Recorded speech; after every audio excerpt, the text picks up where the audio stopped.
प्रणाम सब गोटे के। आइ हम एगो महेशवाणी सुनबै छी। सुने जाए भोला बाबा के दिनो छे। एक हम बाड़ी कुमारी, दोसर में शिव के दुलारी। एक हम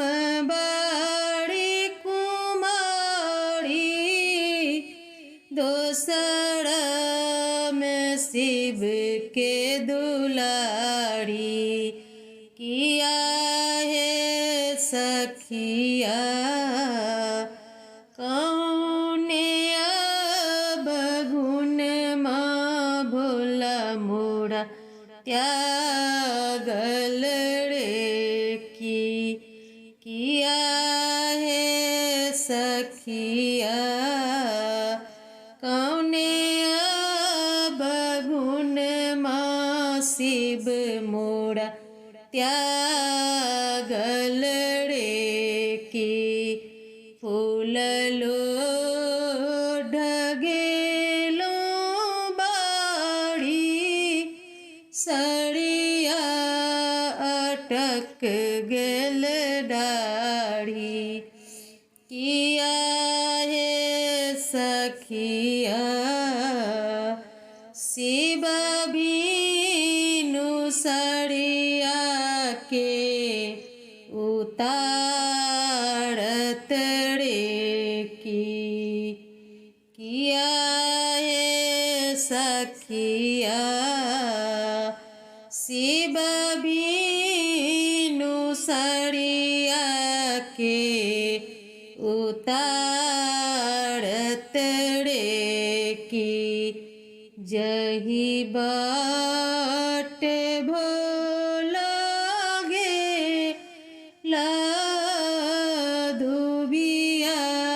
जनमी गे ला। किया है सखिया तैयो नहीं घूरी शिव घर आयल रे की। किया है सखिया तैयो नहीं घूरी शिव घर आयल रे की। केयो तोड़ा जन्म देल, केयो तोड़ा कर्म देल।